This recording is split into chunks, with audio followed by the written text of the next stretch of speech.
Glad to get started here. I'm going to start sharing my screen in just a second, but I want to let you know who we have on the panel, who you're seeing on your screen here. Robert Prince, our education director, just introduced himself.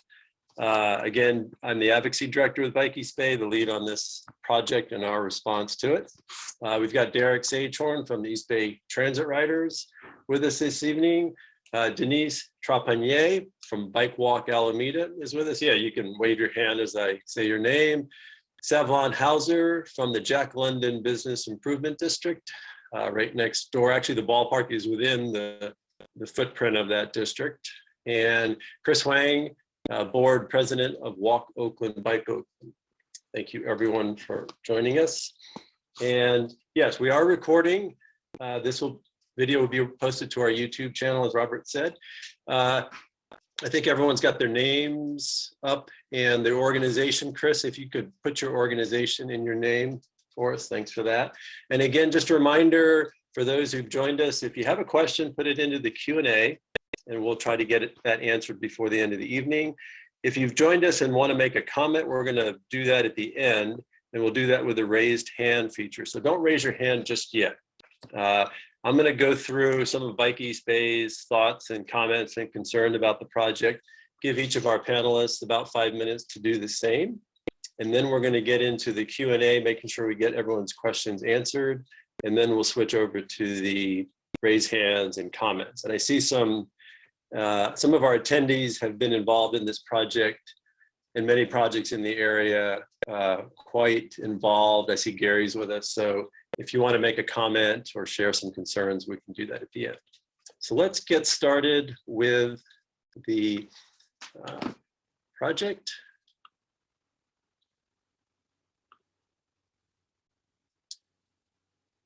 Give me just a second here.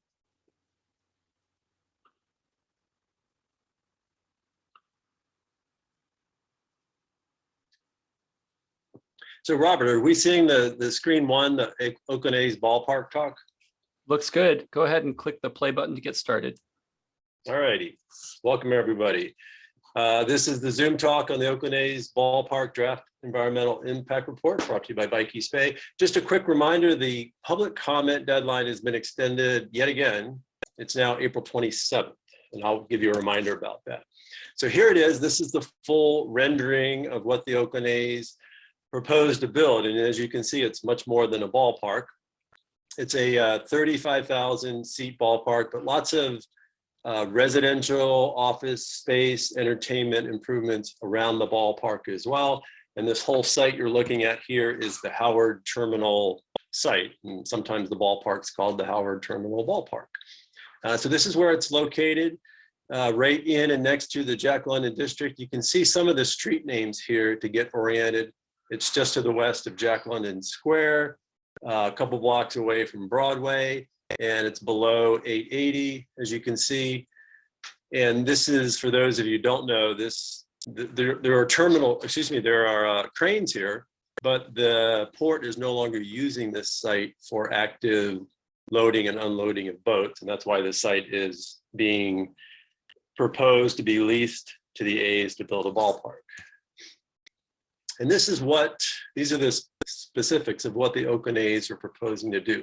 So the Oakland A's here are not just a baseball team, they're a developer. They're playing both roles. And by playing both roles, it's a way for them to pay for the ballpark. And that raises lots of interesting public policy issues that are getting discussed, but that's what's going on here. I just wanted you to know that they're not just a baseball team here. So they're proposing a 35,000 seat ballpark on the site. They're proposing mixed use development, as you see, 3,000 residential units, up to 1.5 million square feet of office space, 275,000 square feet of retail space.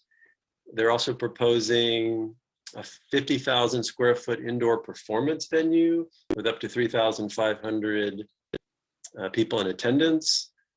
They're also proposing a hotel with 400 rooms, a network of approximately, I copied this from their EIR, privately owned, publicly accessible open spaces. So the Bay Trail will wrap around this park along the water's edge. That's a good thing. And then with all this development, they're proposing 8,900 new parking spaces, that full build out.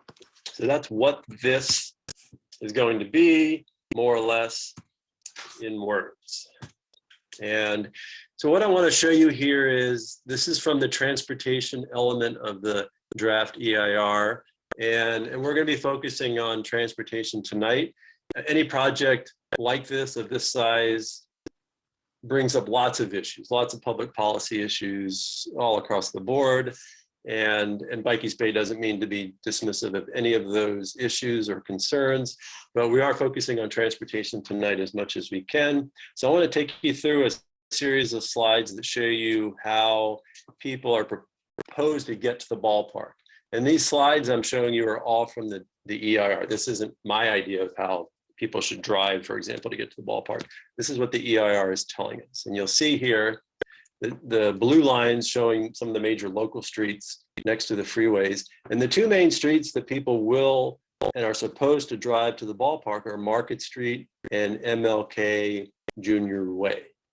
And there will be some parking at the ballpark for the ballpark and for the development down there. So those are the two streets that they expect people to drive to the ballpark. Getting transit is meant to be the main way to get to the ballpark. And you can see there's 3 BART stations that are very close to the ballpark, not right next to it, but not far away either. West Oakland, Downtown, and Lake Merritt BART.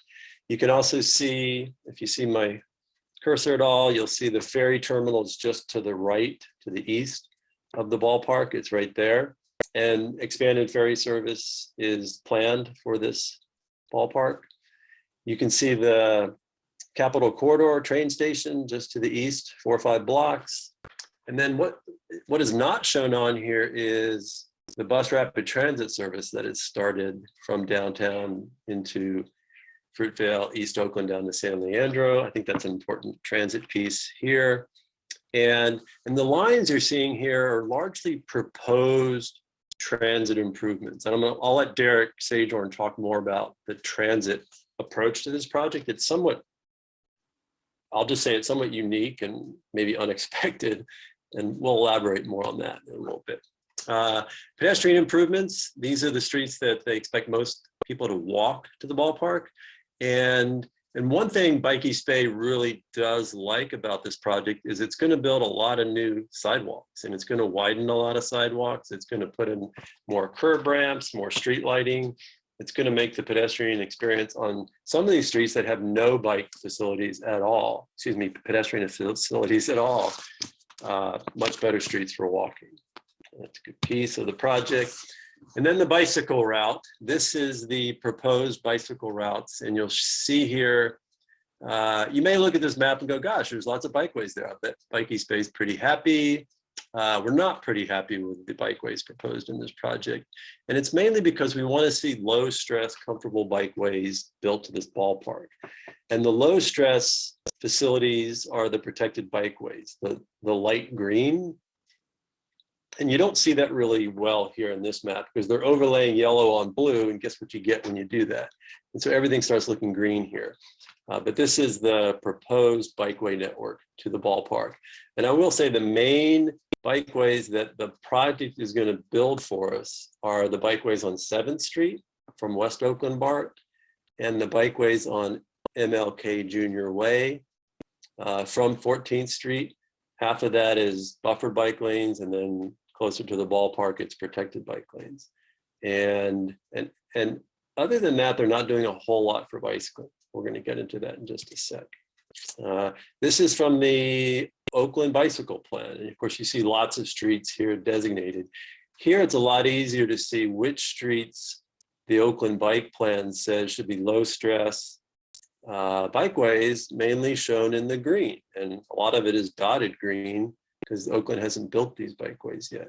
And the big difference here that I want to underscore is 3rd Street. The bike plan says protected bike lanes on 3rd Street. And as you'll see, the project is proposing no improvements on 3rd Street. That's a point of contention for Bike East Bay to this point. And you'll also see some other things we'll kind of get into, but Market Street is supposed to be protected bike lanes in the bike plan. Then it switches over to regular bike lanes in the ballpark. And Adeline Street over in West Oakland, that's supposed to get bike lanes all the way down to 3rd. This project would actually eliminate those bike lanes on Adeline below 7th Street. And that's because of port access issues. Let me just take you through some of the slides that kind of show you the details of the bikeways.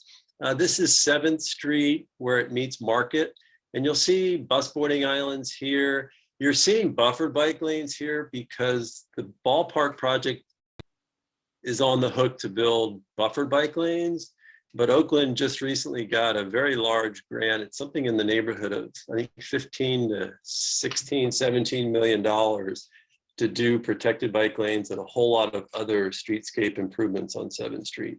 So what you see here shown as buffered bike lanes will actually be protected bike lanes on 7th Street from MLK west towards West Oakland BART. You can also see the bike lanes on Market Street that are proposed to be kind of regular buffered bike lanes. And then here, 7th Street meets MLK, which is the main bikeway down to the ballpark. And you can see in green, they are proposing protected bike lanes on MLK from 7th, 8th Street down to the ballpark.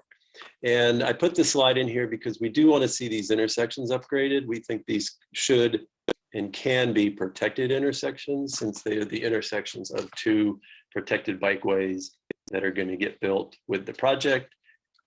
Intersections should be protected as well. Coming down further on MLK, you see the protected bike lanes continue down to 2nd tier. And then from there, it becomes a 2-way cycle track on the right side, the south side, the southeast side of the street.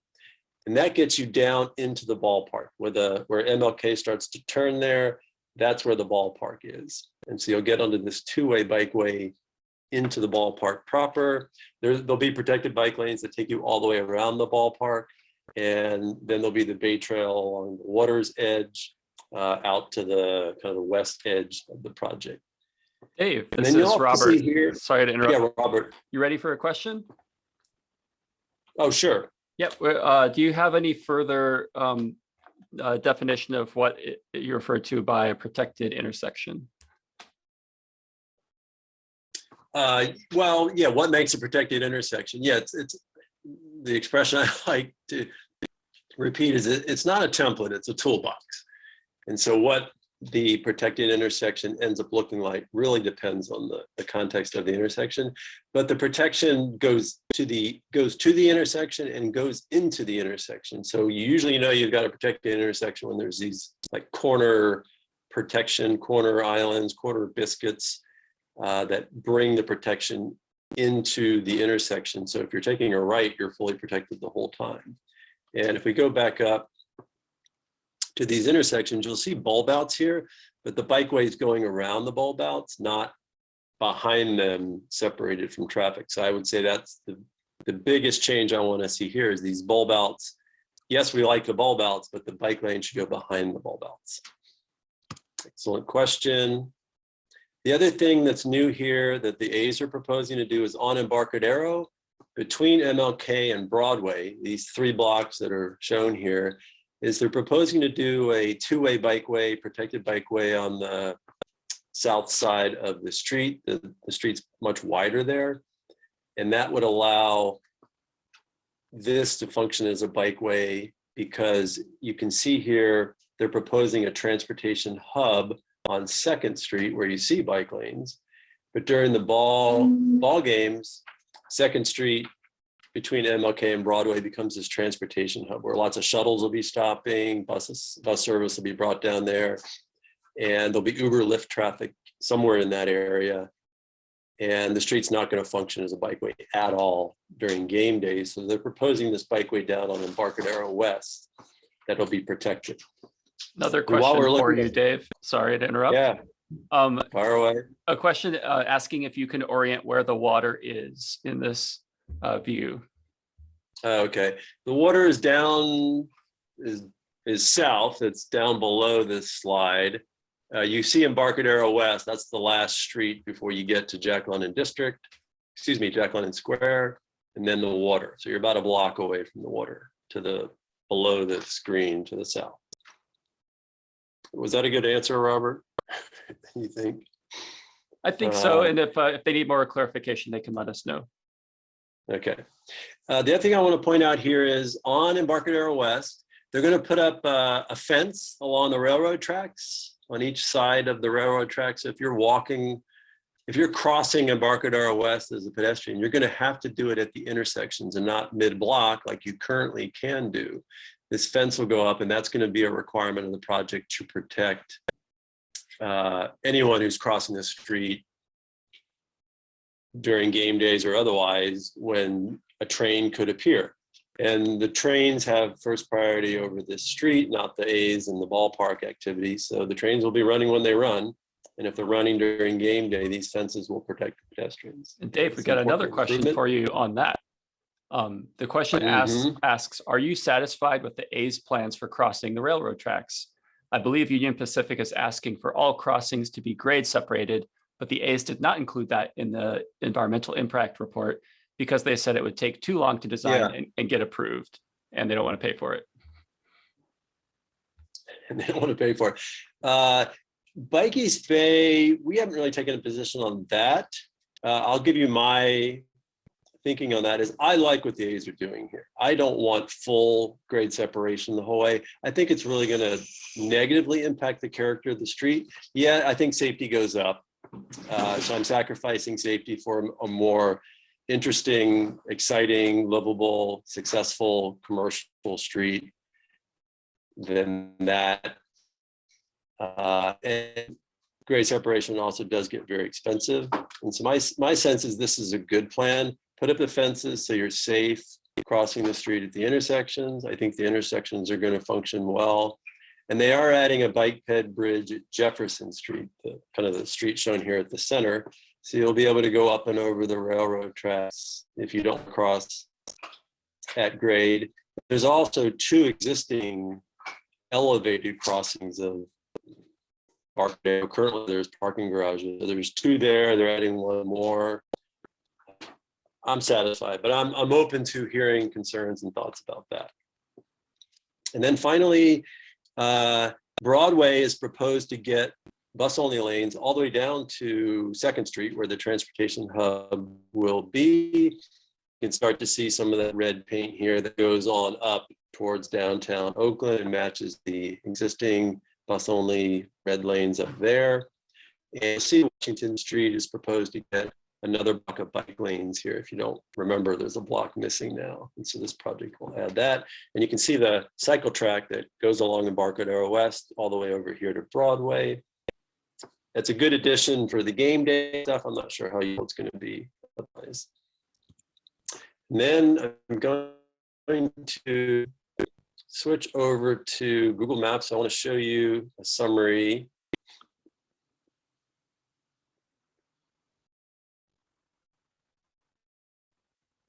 Robert, remind me if Hey Dave, you should be able to hit share screen again and then go to whichever window has Google Maps. Yeah. Do you see the Google map now, Robert?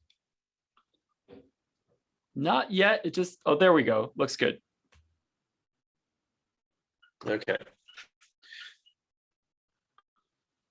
Unclick some of these. So in green, you see the low stress bikeways that the project's going to add or that are going to be on the ground when the ballpark opens. You've got 7th Street, MLK, and the 3-block cycle track along Embarcadero West, and then the new bike ped bridge right next to MLK.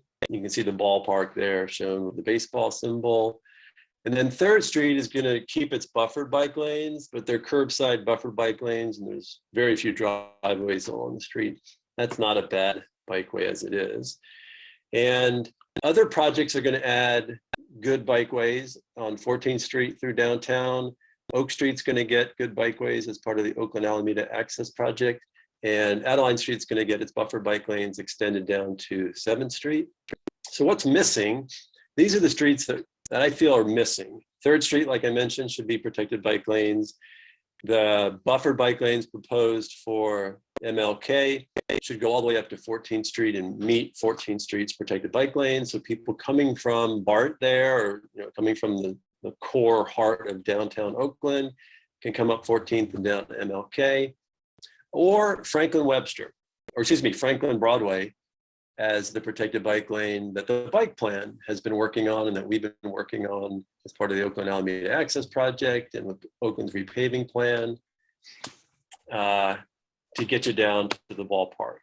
The project is proposing Clay Washington as a alternative bikeway, and that's not a bad bike route. I wouldn't say it's low stress, but it's not a bad bike route. The problem is during the game days, I think Washington Street's going to end up getting closed down to cars, and it's going to become a pedestrian street experience before the games, after the games, and that's great.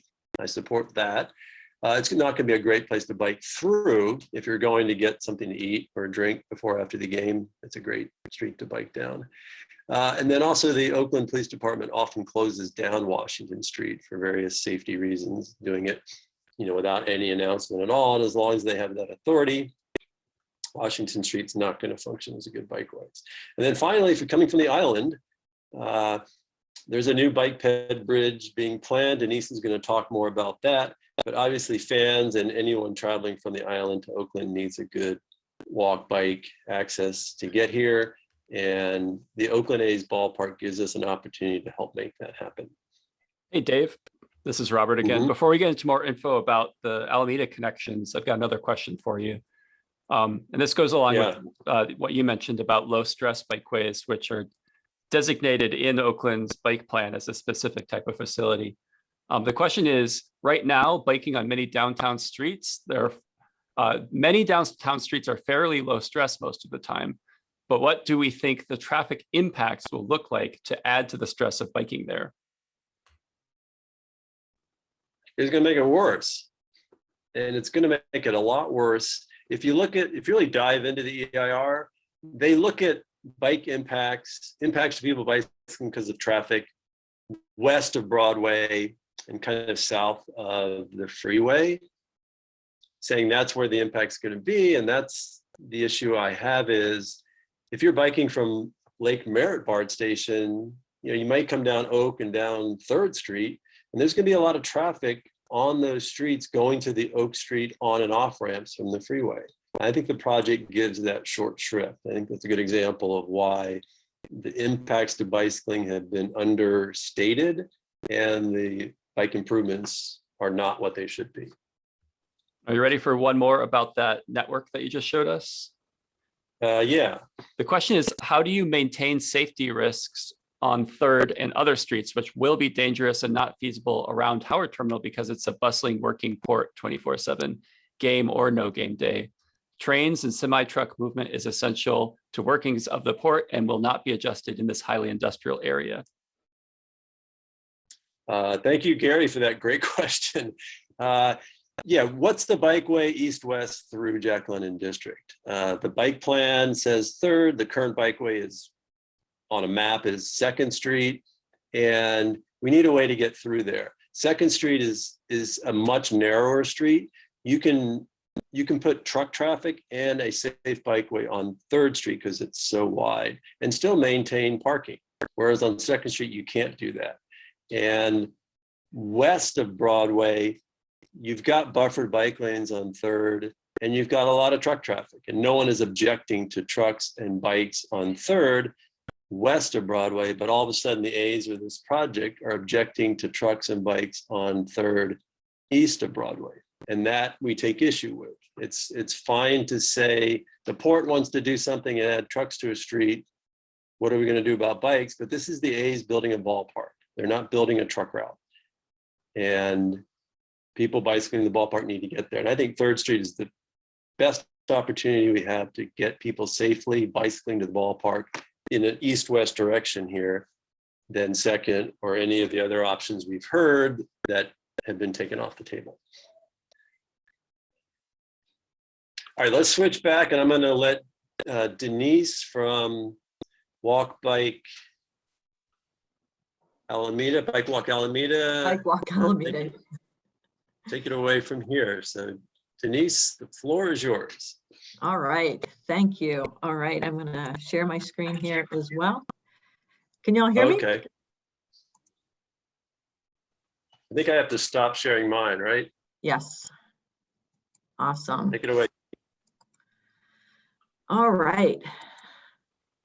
So Dave showed this picture, and I think he gave away the answer already, but we in Alameda think that we are definitely missing the A's planning, the estuary bike and pedestrian bridge that will go finally from the west end of Alameda over to Jack London Square. Kind of independent of what's been happening with the A's project. This project's been going on for quite a while. West End crossing's been sorely needed in Alameda for a long time. Right now, the only way on and off of the west end of the island is through the tubes, which I don't know, is just a really horrible experience if you've done it. They're very narrow, very dirty. You know, the cars are speeding through there. The facilities do not live up to any standards that any agency has. So we've been advocating for a bicycle and pedestrian bridge for a long time. So we've made a lot of progress on it already. It's already in the draft of the downtown Oakland specific plan. It's in the bike plan. It's in Alameda's master plan draft. It's in our draft of the active transportation plan. Transportation choices plan. Very recently, maybe 6 months ago, we got the project moved by ACTC, moved from their 10-year project, I'm sorry, from their 30-year project list to their 10-year project list. It's in the Caltrans D4 bike plan, and it's also a recommended project in the Plan Bay Area 2050. So most agencies and people who are working on transportation in this area are familiar with this proposed project. It's in a lot of plans already. So we were pretty disappointed not to see it captured in the A's EIR as a potential for mitigating the traffic coming into Oakland from Alameda, the car traffic coming in. So that's where we're at right now. So we will definitely be commenting that, you know, this is a big mess and we need to align the draft DIR with all of these other plans that already are accounting for the bridge. So just to kind of give everybody an update on what's happening right now with the bridge. Recently, or I guess last year, ACTC funded a couple of studies.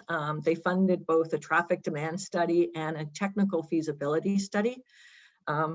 This bridge from a technical feasibility standpoint is very challenging because we have the Coast Guard stationed and they have cutters, and they will need to cross the estuary under this bridge. And so they have some very stringent requirements about what's going to be in this bridge, but they basically said that they would approve the design that came out of the technical feasibility study that ACTC did last year. So that's really, really good news. What's going on right now is kind of taking that one step further. ACTC is funding a project study report. So coming out of this project study report, we should know basically what the bridge looked like, what the project is, and most importantly, what the preferred alignment would be for it, because there's several options for where it will land, both in Oakland and Alameda. So as I mentioned, the Coast Guard is okay with our technical feasibility so far, and that it was a huge hurdle for us to overcome. And also the Port of Oakland director has come out in support of it. So that's kind of where we're at right now with the bridge. So it's moving forward. You know, we just feel like it should be part of the Oakland's plan for the stadium, or I should say the A's plan for the stadium as well. I mentioned some of the alignments before, and I just wanted to kind of share what these look like. This, just to orient you, well, you can see Alameda and Oakland. We're talking about, you know, maybe 1,000 feet here. If you've been to Jack London Square and looked over at Alameda, you see how close it is. So What really makes it challenging, though, is those Coast Guard requirements in order for it to be big enough and secure enough to get the cutters under. And also, there's a huge sailing community on the other side of the bridge as well. And so those sailboats, we want to get the majority of those sailboats out without having to open the bridge, because then the bridge wouldn't be very useful if it had to be opened all the time. So even at a closed height, it's going to have probably 70 or 75 feet high. So anyway, in terms of alignments, the preferred alignments that we're talking about right now that Oakland and Alameda are discussing are the D alignments and the A alignments. The A alignment, this over here, I don't know if you can see my cursor, but over here, just on the other side of Reach 6, is where the proposed stadium is. So especially with some of the pedestrian overcrossings that are coming into the stadium and the proposed design, it just makes perfect sense to be tying this bike pedestrian bridge in to the stadium. You know, it could potentially be part of a massive traffic solution for getting people from Alameda, because like I said, right now, our only option is the tube. Now, Dave mentioned that ferry service is going to increase, and we're going to have an additional short hop ferry going back and forth between Main Street, Alameda, and Jack London Square, which is a little bit further west in Alameda, but it's a decent solution. But again, how many people can you get on a ferry versus walking over a bridge for 1,000 feet?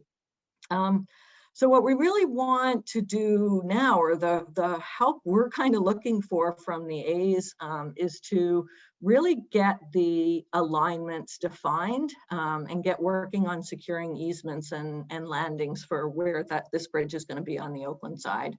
So that's sort of the next step, sort of the next critical step in bringing this thing to life. In terms of how much the bridge is going to help alleviate traffic, as part of that traffic demand study that I mentioned before that ACTC funded last year, they did some modeling, and they predicted that there would be between 5,000 and 6,000 people, bikes and peds, using the bridge each week. So that's 5,000 to 6,000 cars not going into Chinatown from the tubes right now. So that's a huge impact. So that's up to 40,000 to 50,000 a week. And then from the EIR, it said that there was 6% of the car traffic that goes to the stadium currently are people from Alameda. So of that massive parking facility, you know, that's a pretty significant chunk we could take out of there, and it would be sort of a no-brainer as a traffic mitigation. And that's kind of it for me. This is a picture of what it would be like going to the stadium on a nice bike ped bridge. All right, Denise, thank you so much for that. Robert, I don't see any Q&A from that, so let's move on over to Savlon, and then Savlon, after you, Derek and Chris, you can clean up here, if you will. Savlon Hausler, the Executive Director of the Jack London Improvement District. Savlon, welcome. Thank you, and thank you all so much for being really our kind of influencers and informing us as an organization that is really sort of more of a generalist and a broader sort of set of stakeholders and goals, perhaps. But I think the Jack London Improvement District really relies on folks like Dave and Robert and all of you, my co-panelists, to inform us as to the sort of more specific needs and things that we should be advocating for in addition. I should just back up and say, so as a business improvement district, we're funded by the property owners and stakeholders within a certain geography that is right up against the Howard Terminal parcel, but doesn't include it yet. No, we don't provide services or cleaning to that parcel, that 30-some acre parcel just yet. But it is our neighbor, and so much of what would drive economic success and vibrancy in the district, we feel would be improved by the presence and the development of a ballpark at Howard Terminal. So, you know, we're tentatively very excited and optimistic about it.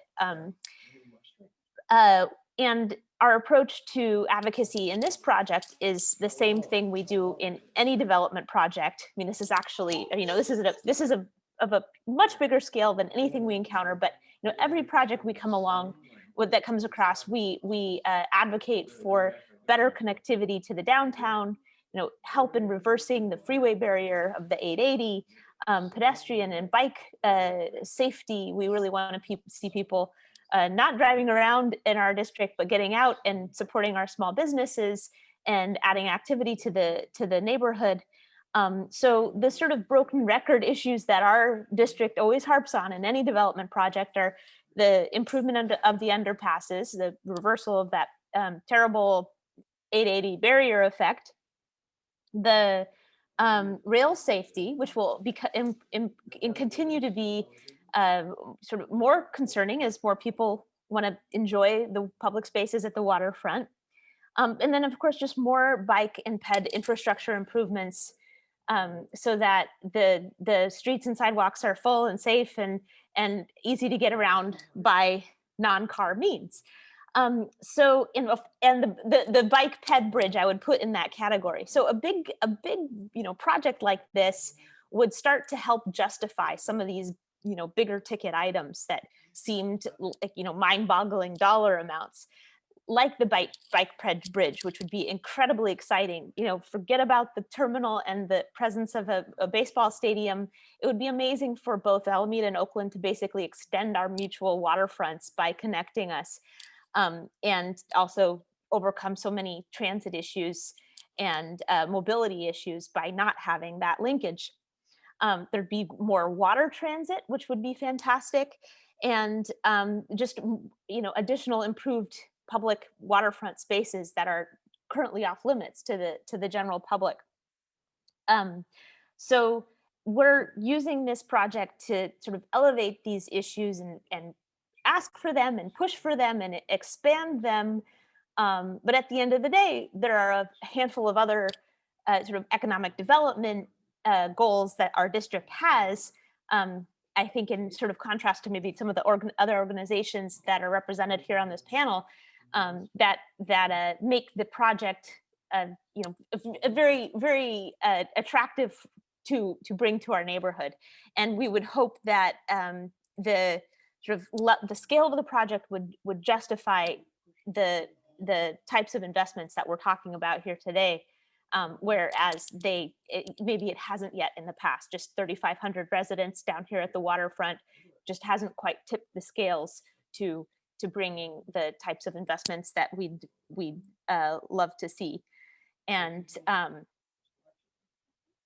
I think I'll stop there and be available for sort of other sort of more generalist sort of neighborhood questions. But I just want to say, so like as a long story short, we're advocating for the same things, whether we're looking at the Oakland Alameda Access Project, or a developer comes in and wants to build one building, or the size of this A's stadium. So sort of our issues remain the same, and we'll try to keep progressing them no matter what project comes along. Thanks, Avalon. Much appreciate it. All right, let's talk a little bit more about transit. See if this project is improving transit, both for the project, the development, and the area. And I'm going to turn it over to Derek Sagehorn from the East Bay Transit Riders. Welcome, Derek. Yeah, thanks, Dave. My name's Derek Sagehorn, East Bay Transit Riders Union. There's a lot of interesting things about this project that could really help transit. And I think Dave's going to show some of the schematic drawings. I'll just say, like, there's kind of two ways to think about this. One is just kind of like the corridors, the infrastructure. And then the second is operations, and like, what are our operational levels? Are we meeting the kind of transit needs that we have? So I'll just say, like, starting off with the good things, Broadway bus lanes. I love to see the extension of our beautiful red carpet lanes that the city and OakDOT have put in the last couple of years. That's really great. I think that's going to be a critical stitching together of just a really transit first kind of corridor. You know, I think we'll have like a longer term vision of maybe finding some more space for bikes there. But in the short term, I really think that's important to recognize. We're really creating a spine of transit that's going to help 72 service, 12 service, the Broadway shuttle, and then conceivably the kind of game day shuttles that are proposed. So that's really great. I'm a little more concerned about 7th Street. I understand there's a protected bikeway as proposed there, and that's taking up some of the right of way. But based on what's described in the EIR, they are describing some operational delays for AC transit service along 7th Street. They have some bus bulb outs that are going to, at bus stops that are going to help improve reliability. But I think it's something to keep in mind, especially when we get to kind of the operational section about how we're going to actually get people to and from this stadium, this development, is thinking about what BART stations do we expect them to use. And I think 7th Street is kind of underplayed in terms of how useful it will be for transit. Next, 11th Street and in Chinatown, the EIR as proposed only has a queue jump lane along at 11th Street for bus service and the shuttle service that they're imagining. And I just think that's just totally inadequate in terms of the level of congestion that we already see sometimes on these streets in peak, especially peak afternoon.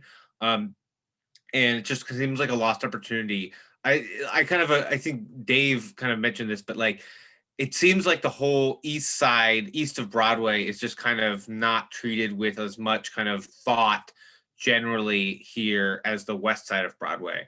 And so I kind of see that it seems like the bus and shuttle service, it almost seems like an afterthought from the Lake Merritt station. So that's a little area of concern. I would like to see more thought put into that. And then the transit hub, I think that's going to be a critical issue. And I think it's good to have, we need some kind of place to have all the buses and have all this kind of a place for egress and ingress for riders and whatnot. I do agree though, like we need to find a way that we can,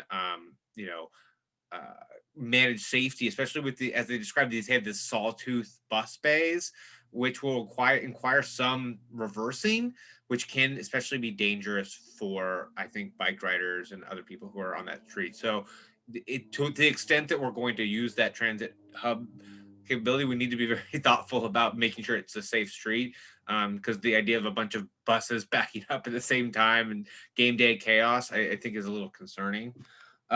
On the operations side, I'll just note, like, the A's are, there are two things to think about within operations. One, what is the game day experience? And I think that a lot of people fix on that because they say A's baseball. Like, I'm an A's fan, that's fine. But like, we also have to think about the non-event days and what the kind of the transit needs are and service levels are for non-event days. Because we're adding 3,000 units of housing, we're adding 1.5 million square feet of office space, retail, and but just more connections. And I think it would be daft to assume that this level of investment is not going to spur further investment in the Jack London area. So unfortunately, I think the EIR doesn't do a very good job of describing the service needs in terms of operations.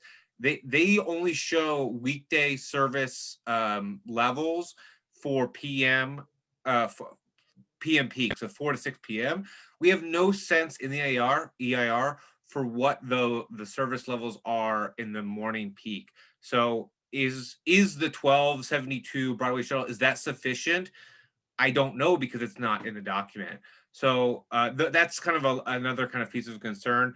As proposed, you'll see that the project proposes to bend some AC transit routes to serve West Oakland, which I think is important because I think there will be a lot of San Francisco bound commuters who might live in some of these places or work or whatever it is. And so that connection, that's a more direct connection. But again, we're lacking the kind of bus priority and the level of detail of like, what does that service look like? What are the headways?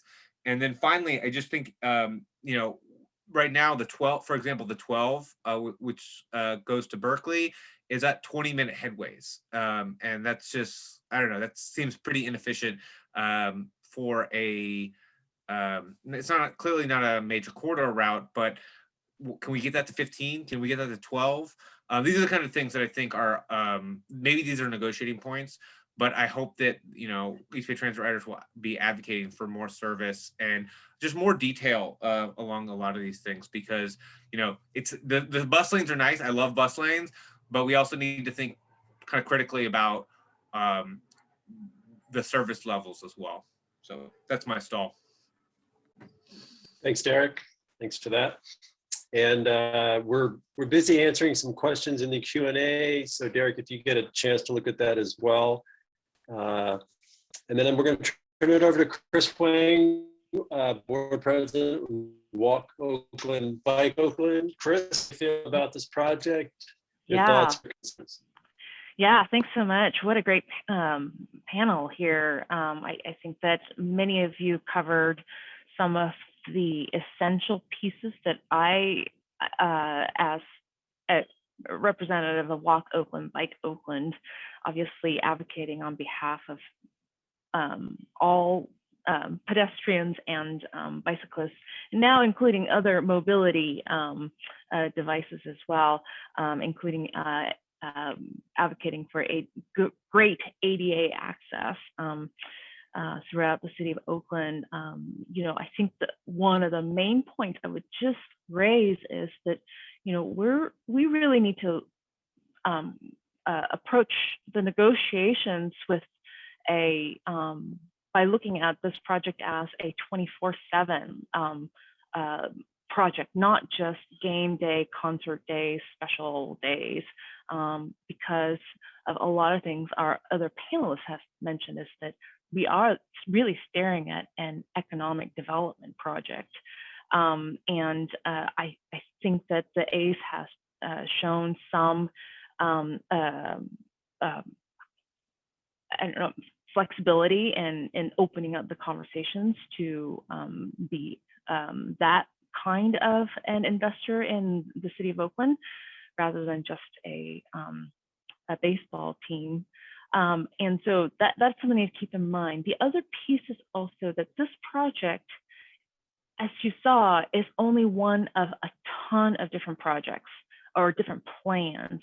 So when we step into the conversation, let's go with it with an eye towards, like, this is just one of many things that we can do. However, what A's is proposing can be a real catalyst for things that other projects have said, like, we would love for this to happen, but we don't have any money for it. So I think that's just a couple of different things. And the other piece I would just raise for the group to consider is the timing of the proposed changes. Some things are really fantastic, but have such a long timeline, which I feel like what's super, super exciting, and people really need to get behind the the Alameda Oakland bike ped bridge, because, you know, for something that was seen as nearly impossible to be sitting in a 30-year timeline, now down to a 10-year timeline, I think this is really an opportune time to just jump all over it, because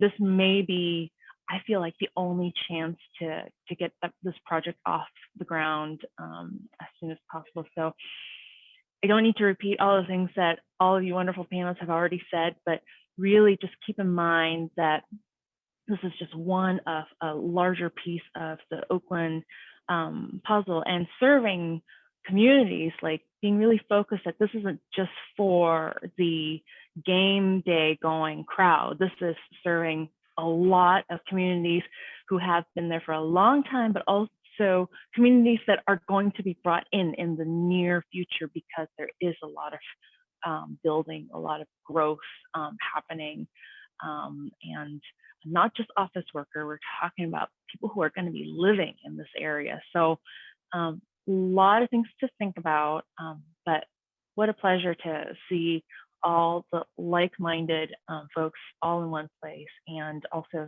thank all the attendees for being with us, you are definitely an extension of the advocacy world, and appreciate you. So. Yes, thank you, Chris, and thanks for the shout out to our attendees.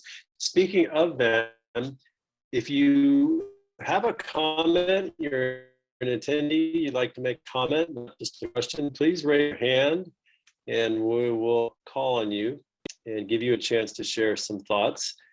Please keep it portable if you can. And while we wait for some of that, let me ask Chris and Savlon, how are y'all feeling about the proposed improvements under the freeways to get from downtown into the Jack London District Ballpark area?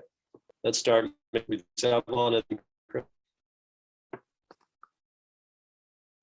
Yeah, I think that I would like to see more and better, and I think I would like to see. We know how responsible Caltrans is for part of the horrendous experience that is crossing through that geography. So I think I want to kind of jump a second what Chris said about this is not going to be the project that solves all of it, but we want to see the A's, and I think some of the other panels touch on this. We want to see the A's be partners, at least acknowledge that this is an issue, and then agree to be at the table with us as we continue to move those issues forward. Because yeah, they need a lot more assistance than what is being proposed by the project, or what I think the project could even be capable of, delivering. We want their muscle at the table when we continue to move this forward. Yeah, related to just the freeway underpasses, I mean, they are a challenge. I mean, quite honestly, you can make them as pretty as you want, but the freeway in and of itself is a barrier. I think a visual, but also an experiential barrier. And so there is much to be done. I also feel like this may not be a popular point of view, and this is not speaking on behalf of WOBO, but just my own experience needing to cross under the freeway at Broadway, is that having so many crazy intersections in that one little segment of Broadway is a deal breaker for me. I would rather off ramps, not off ramp onto Broadway, quite honestly, and even just having more controlled or limited access to the tube from Broadway. So that's my maybe not so popular personal opinion. Well, Chris, as you know, the Oakland Alameda Access Project is working on that issue. It's not an easy one, but they are working on it. Let's go to Tim Courtney, one of our attendees. Tim, if you have a comment you'd like to make, welcome. Yeah, thank you so much. So a couple comments. Thanks for the excellent presentation and overview. As someone who lives right at the West Oakland BART and rides a bike to Jack London Square, do want to underscore that I think someone put it in the chat that 3rd Street is the logical route, for that. And I really think that 3rd Street needs a complete upgrade, and something really has to be done. One, the pavement condition is pretty bad, and while it's fairly low traffic, there's a lot of truck conflicts, or at least perceived truck conflicts, because you have trucks and you have potholes. So really want to emphasize that the 3rd Street route needs to be upgraded to fully protected bikeways, the entire length between the West Oakland BART and the ballpark and Jack London Square. And my other comment, it's a comment, kind of a rhetorical question, but that is, today when we know that buffered bike lanes really aren't, because paint isn't protection, and people double park in those, and people speed around to pass in those, they're not really safety improvements at all. Why are they even on the table anymore? Why are we not? Why would the city even consider anything less than a fully protected bike facility on any street, that's large enough for a bike lane at this point in time? So that's kind of a question, kind of a comment. That's what I have to say. Thank you. Thanks, Tim. That's going to take more than 3 minutes to respond to. I know. But maybe I'll just leave it by saying Oakland is still learning how to do protected bike lanes. So I think in theory, I agree and you're right. But as the city learns, it still puts in buffered bike lanes until it learns more about how to do better protected bike lanes that are accepted by the neighborhood more quickly and more readily and have fewer issues to build and operate. With that, let me turn it over to Mitchell Halberstadt. Mitchell, you're now unmuted. Welcome and thanks for your comments. Well, I may break some of the unanimity on this. There's a lot of urbanist dogma going on here. I love to drive. A lot of people can and will come into this area by car. Obviously, you hate those people, or it seems that way. Even Jack London Square can be vibrant as a theme park.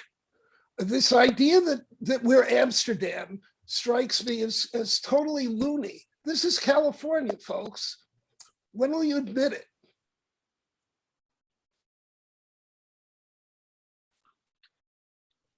Thank you, Mitchell, for that comment. Well spoken. I think you made your point. I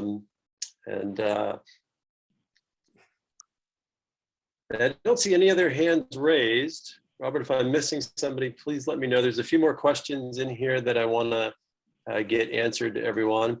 But since we just have a minute left, let me thank our panelists again, Denise, Chris, Savlon, Derek, and Robert, my co-host, co-worker here, for joining us tonight.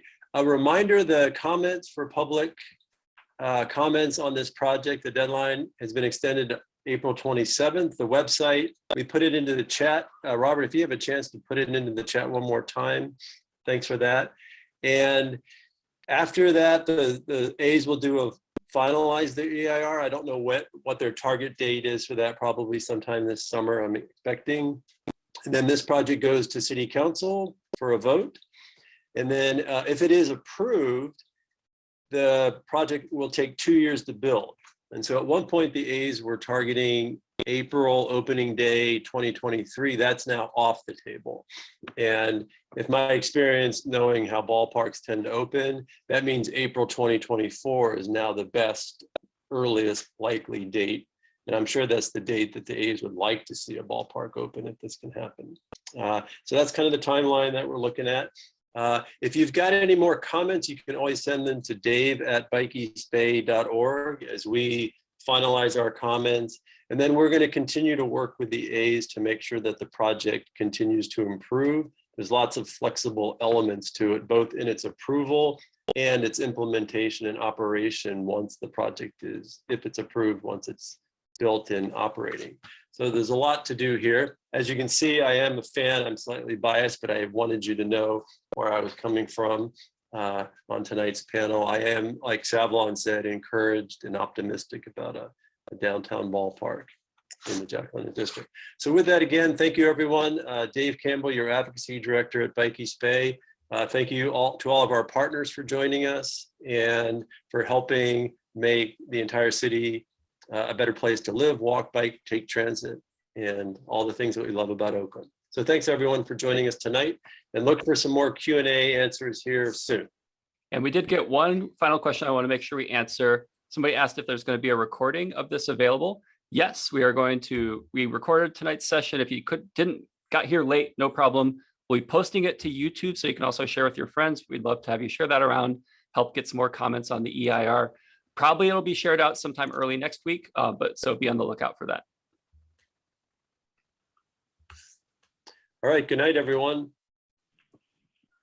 Be safe out there.